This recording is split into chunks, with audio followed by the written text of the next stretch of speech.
Shalom Vrahá, paz e bênção a todos. Queridos, hoje eu estou aqui para comentar, um comentário, claro, particular, sobre um assunto que tem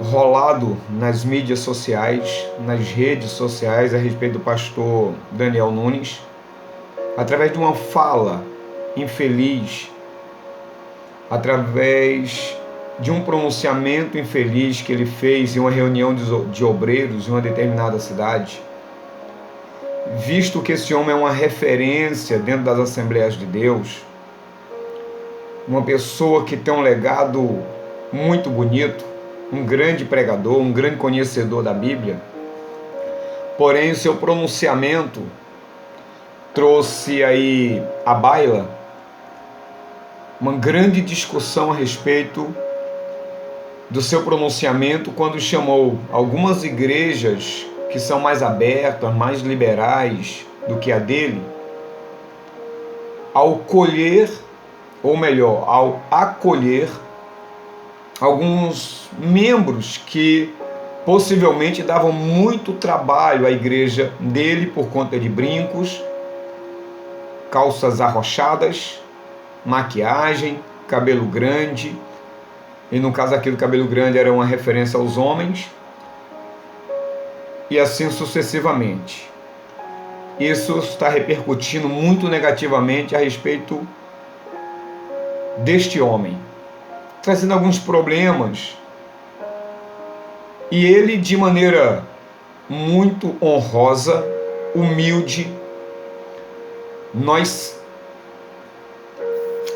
incentivamos a todos os seres humanos a ter essa nobreza de reconhecer quando erra. E quando a gente reconhece que erra, é necessário irmos a público, as pessoas que possivelmente foram ofendidas, e lhe pedir perdão.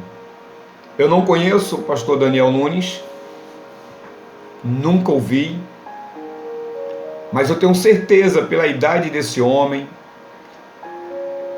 pelo seu zelo, por aquilo que ele almejou encontrar e despertar naqueles que estavam em sua volta, que por uma razão ou outra não aderiram, não assimilaram a doutrina da sua igreja, os modos e costumes da sua igreja, e decidiram ir para uma outra, e essa outra era mais aberta. Isso gerou uma grande frustração no coração desse homem. E quando nós estamos frustrados nas nossas emoções, é natural que essas emoções extravasem pelos nossos lábios. A boca fala o que o coração está cheio.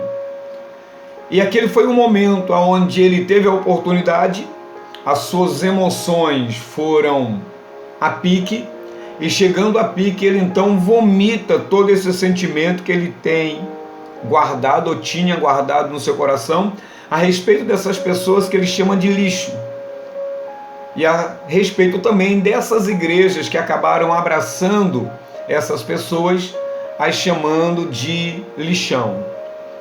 Não estou aqui de maneira nenhuma a dizer que ele estava certo, muito pelo contrário, estou aqui dizendo que de fato ele errou, e todos nós estamos sujeitos a errar. Agora, um grande problema dessa história toda é que poucas pessoas ligaram para ele, para instruí-lo, para orientá-lo, ou para trazer à consciência dele que ele cometeu uma tremenda gafe, que ele cometeu um tremendo equívoco. Claro que ele vai pagar pelos seus erros, por aquilo que ele fez desnecessário, por esse momento de um zelo exacerbado, mas poucos se interessaram em entrar em contato com ele, para lhe mostrar o erro que ele cometeu, justamente dentro da perspectiva bíblica que se deve ser feito. Quando vir teu irmão pecando, vai a ele e o repreende. Se ele te ouvir, você ganhou o seu irmão. Mas infelizmente, nós estamos acostumados a viver uma mídia que explora os erros das pessoas, em especial daquelas pessoas que estão em evidência, para poder, não sei se consciente ou inconscientemente, ganhar notoriedade, ganhar fama. Claro que eu estou falando de uma minoria. Eu não sei se eu teria condições de autoridade de ligar para esse homem, até porque eu não o conheço, estou sabendo dessa situação hoje. Não sei se eu teria essa autoridade de ligar para ele e ajudá-lo nesse momento de tremenda tribulação e provação da sua fé, do seu zelo, da sua lealdade, principalmente naquilo que ele acredita. Mas eu sei que muita gente, mesmo que eu não tenha pesquisado, talvez tenha detonado esse homem, por uma razão ou outra que aqui não nos cabe. E ele vem a público, de maneira muito humilde, e pede perdão. Eu queria dividir esse momento com vocês e trazer algumas ideias que me ocorreram quando eu ouvi esse depoimento. Caríssimos e amados irmãos de nossa comunidade evangélica, de nossa linda rainha da Borborema, vos saúdo com a paz do Senhor Jesus. Em primeiro lugar, quero trazer um texto das Escrituras Sagradas na carta de Tiago, capítulo 3, versículo 2, que assim está escrito: porque todos tropeçamos em muitas palavras. Se alguém não tropeça em palavra, o tal varão é perfeito. Todos nós também sabemos que o único varão perfeito, que nunca tropeçou em palavras, que viveu como homem nesta terra, foi o nosso Senhor Jesus Cristo. Eu creio que todos concordam comigo.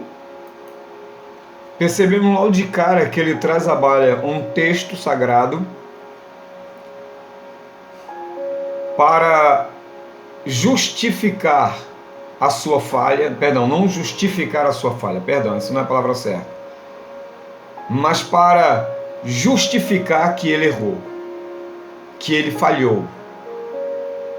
De uma certa forma, também ele está usando esse texto para se defender daqueles que, de uma forma direta ou indireta, o acusaram, o agrediram, talvez trazendo até uma certa desmoralização ao seu nome, ao seu chamado, ao seu legado.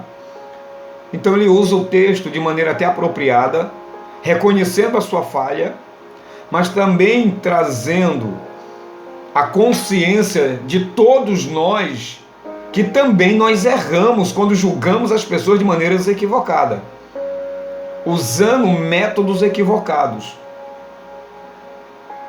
como uma forma ou outra de desmoralizar a pessoa e crescer em cima dela. Portanto, meus queridos irmãos, me ocorreu uma coisa aqui muito interessante. Isso também, esses acontecimentos, se não forem bem ponderados, ou melhor, ponderados, se não forem bem refletidos, isso vai dar ao mundo uma ideia do quanto nós somos desunidos, o quanto aquilo que nós falamos e ensinamos nas nossas igrejas se torna, entre aspas, balela, porque as pessoas estão vivendo de discurso e não de prática da palavra de Deus. Quem ganha nessa história toda é o adversário das nossas almas, porque a Bíblia diz assim: quão bom e quão suave é que os irmãos vivam em união. E uma das formas de nós vivermos em união é ajudando o outro a consertar os seus erros e a viver uma vida cada vez mais íntegra, mais próxima de Deus e um estilo de vida mais agradável ao Criador dos céus e da terra. Mas quando nós nos degladiamos, quando nós estamos nos mordendo, quando nós estamos nos devorando, como diz os apóstolos, nós estamos no caminho de derrota, de destruição. E é bom estarmos atentos a isso. Venho humildemente, pois antes de ser pastor eu sou crente, e humildemente eu venho pedir o meu perdão, as minhas desculpas a todos nossos queridos e amados pastores, juntamente com suas igrejas das mais diferentes denominações na cidade de Campina Grande e, por que não dizer, em todos os lugares. Esse pedido é por palavras que julgamos indevidas, que eu mesmo as considero duras, proferidas por mim em uma reunião na cidade de Abreu e Lima, Pernambuco. Reconheço que foi por excesso de zelo e entendo perfeitamente que o zelo não pode ser maior do que a prudência. A gente aqui identifica que ele reconhece que o zelo dele extrapolou, que a frustração dele foi além do limite, que as suas emoções foram vomitadas naquele momento, e que ele reconhece isso. E aqui, querido, vai uma orientação de uma pessoa que não é conhecida por muitas, aliás, não tem uma audiência como muitas pessoas têm, mas à medida daquilo que eu tenho visto nos meus dias, através do caminho pelo qual eu tenho passado, eu tenho percebido que nós tendemos a pensar que a nossa forma de cultuar a Deus é a única que salva, é a única que presta, é a única que santifica. E nós acabamos desprezando os outros ministérios que, de uma certa forma, eu estou falando de ministério sério, claro, que de certa forma tem uma disparidade com o nosso, com aquele modelo que nós criamos ou que nós defendemos dentro da nossa congregação, e temos a infelicidade de pensar que só esse método, só esse modo, só essa forma é que salva as pessoas. Nós tendemos a impor às pessoas aquilo que nós queremos que seja, a forma que nós queremos que seja. Nós queremos padronizar as pessoas dentro de um estilo de vida não bíblico, mas daquilo que nós mesmos criamos e achamos que é dessa forma que levará essas pessoas aos céus.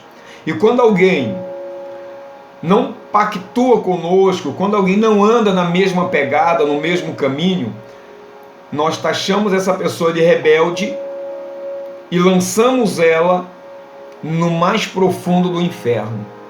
Esquecemos que Deus tem e usa da sua multiforme graça para salvar as pessoas. Ele faz do jeito que quer, quando quer e da forma que quer. Não é o nosso modelo que salva, é o modelo divino que arrebata as almas do inferno. Todo ser humano, ele tem livre arbítrio para escolher a igreja onde queira cultuar a Deus, independentemente dos seus usos e costumes, desde que a doutrina seja a doutrina de Deus. Há aqueles que me conhecem de longe, outros me conhecem um pouco mais de perto, e outros me conhecem de muito perto.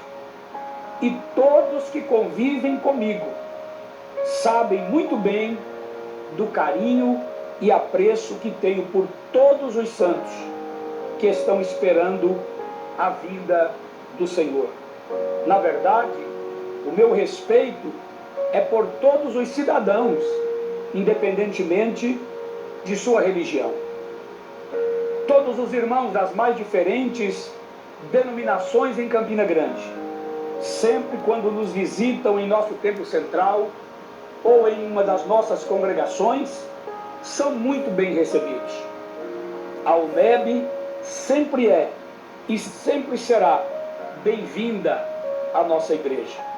Inclusive, eu quero aproveitar mais uma vez para deixar registrado as inúmeras orações de irmãos das mais diferentes denominações de Campina Grande, do Brasil e do mundo, que intercederam por minha vida quando estava à beira da morte no hospital.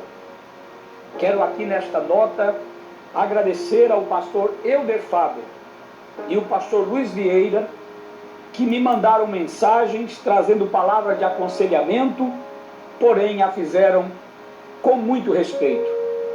No nome do pastor Saul Lafayette, presidente da UMEB em Campina Grande, estendo as minhas desculpas a todos os nobres pastores, amigos e irmãos, dizendo-lhes que pode contar comigo para qualquer coisa. Nós percebemos, querido, quanto é difícil alguém estender as mãos para levantar alguém, quando esse alguém, ele tem um poder. Ou seja, o poder, quando eu falo de poder, falo relacionando esse poder à autoridade. Então tira a palavra poder e fica com autoridade.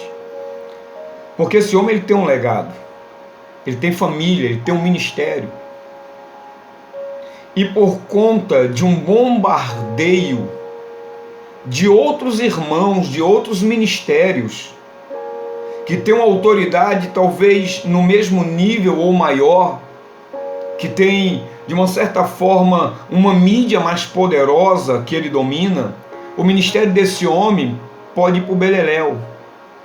A vida familiar desse homem pode ser destruída por conta, querido, de um meditar mais profundo do porquê esse homem disse aquilo.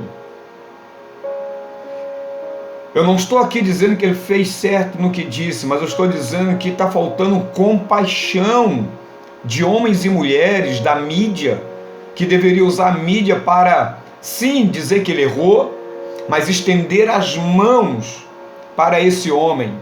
Pessoas talvez que o tenham detonado, ou que estejam detonando, que talvez tenha até o número dele, saiba quem ele é, mas não tiveram a hombridade de ligar para ele e o repreender. Então o que está em xeque aqui não é só a vida desse homem, mas a sua família, o seu ministério, aquilo que Deus colocou sobre os seus cuidados. Ele vai sofrer as consequências? Já está sofrendo. Ele está sentindo o peso da responsabilidade daquilo que ele disse.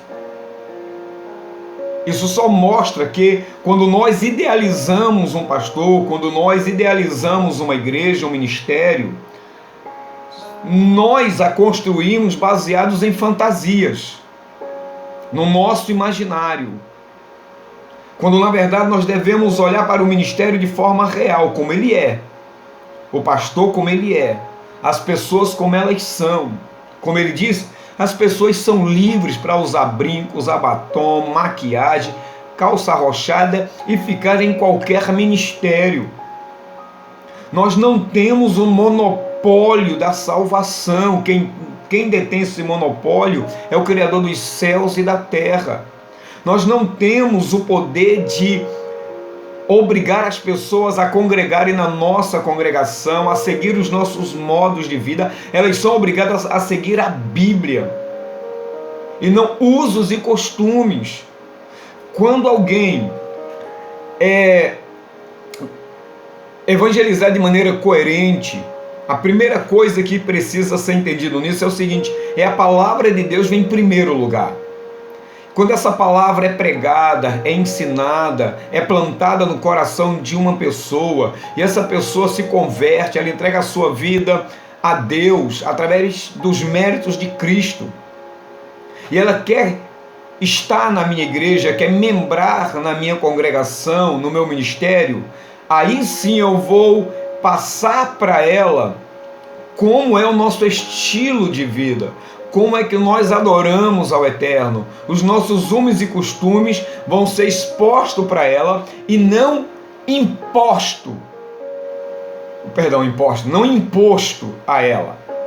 Nós não vamos impor a ela, nós vamos orientá-la, nós vamos educá-la dentro do padrão que a nossa congregação especificou. Caso ela não querendo ficar ali, glórias a Deus. Ela tem a liberdade de ir para qualquer outra denominação, para qualquer outra igreja séria, servir ao Eterno dentro da proposta que Deus determinou para aquele ministério. Pastor nenhum é dono de ovelha. Pastor nenhum tem domínio completo da vida do outro, porque cada um é responsável por si e prestará conta de si mesmo a Deus. Eu agradeço a nossa nobre mesa diretora, a diretoria da nossa igreja, Assembleia de Deus em Campina Grande, na pessoa do pastor Dari Ferreira e todos os diretores, aqui nomeando também o nosso primeiro secretário da Comead CGPB. E outra coisa, estou dando a minha opinião como cidadão, como servo de Deus, como pastor. Não estou aqui representando a igreja da qual faço parte, que pode discordar 100% do que eu estou dizendo, mas eu tenho o direito de emitir a minha opinião sobre qualquer assunto. Então eu quero que você preste atenção em tudo isso que eu estou dizendo e aquilo que o nosso pastor Daniel Nunes está dizendo através do seu pronunciamento, do seu pedido de perdão. E pastor José de Osvaldo e todos os demais pastores e membros e congregados por todo o apoio. Quero dizer que até jovens de nossa igreja, que me conhecem de perto, se solidarizaram comigo, me dando forças e carinho neste momento difícil. Quero agradecer minha esposa, meus filhos e toda a minha família. Quero me dirigir ao nobre pastor Silas Malafaia, o qual tenho meu respeito, minha admiração por sua inteligência e coragem em defender valores cristãos em nosso país.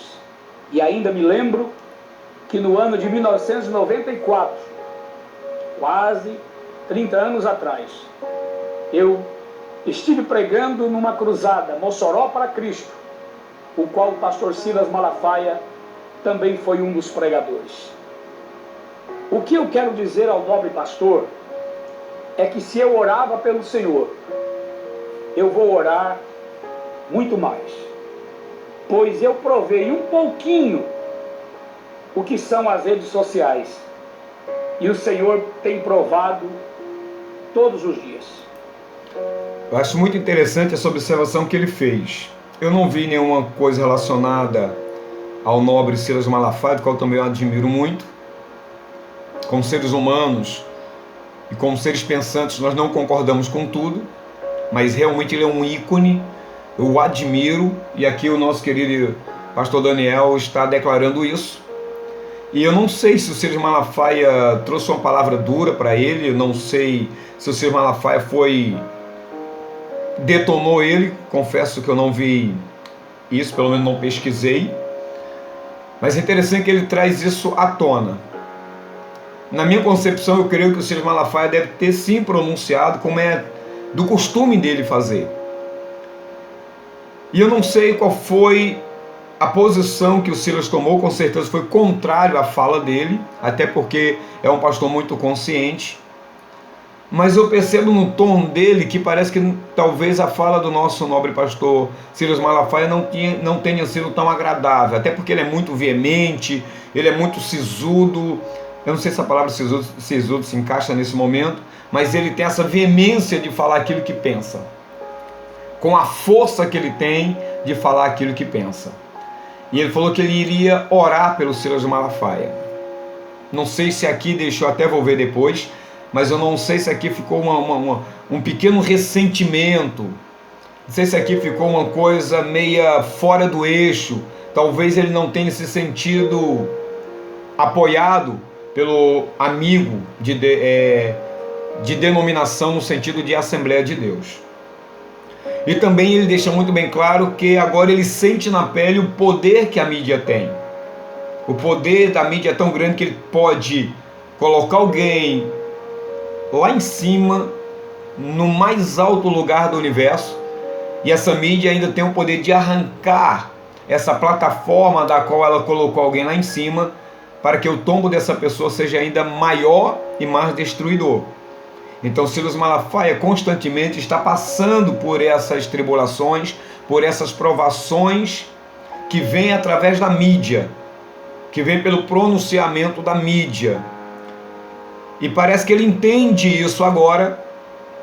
Não sei se é por conta do peso que a mídia agora inferiu nele, ou se houve alguma coisa relacionada a um pronunciamento do Silas Malafaia contra ele, ou melhor, contra a fala dele. E é nesse momento que as igrejas têm que se mostrar unidas, porque nos céus não vai haver denominações, nos céus nós seremos todos iguais perante o Eterno, nós iremos desfrutar de delícias eternas, e para chegar lá é necessário que nós possamos desfrutar dela, vivenciar ela, um pouco desse Éden aqui nesse mundo, através da comunhão que precisamos ter com os irmãos. Conte com as minhas orações, pastor Silas. Paulo foi perdoado por Barnabé.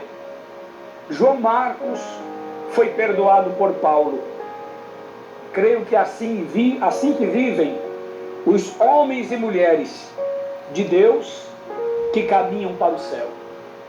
Concluo dizendo que ao longo de 40 anos tenho pregado e testemunhado a obra regeneradora do Espírito Santo em inúmeras vidas, e que a Assembleia de Deus também é uma recicladora de vidas. Meu muito obrigado e espero carinhosamente o seu perdão em nome de Jesus. Deus abençoe. Muito interessante isso que ele acabou de falar. Ele falou que a Assembleia de Deus também é uma grande agência de reciclagem de vidas. Me parece que isso é uma atribuição a uma suposta fala do Silas Malafaia. Percebe o gancho? Posso estar equivocado, mas independente de qualquer outra coisa, a igreja do Senhor Jesus Cristo, ele tem esse poder de transformar as pessoas. E quando esse homem ele pede perdão, quando ele vem a público e confessa que errou, ele merece os nossos aplausos. Ele merece o nosso apoio, porque ele está fazendo uma coisa digna. Não é fácil vir a público e admitir que errou. Olha quanto orgulho, quanto ego está sendo engolido por esse homem. Eu não o conheço. Eu não sei se ele é um homem orgulhoso, se ele é um camarada arrogante, se ele se acha o dono da verdade. Mesmo que no pronunciamento dele o excesso de zelo parece mostrar um pouquinho dessa característica, mas para vir a público reconhecer o seu erro, ele merece o nosso aplauso e merece o nosso perdão. Não, o meu perdão não.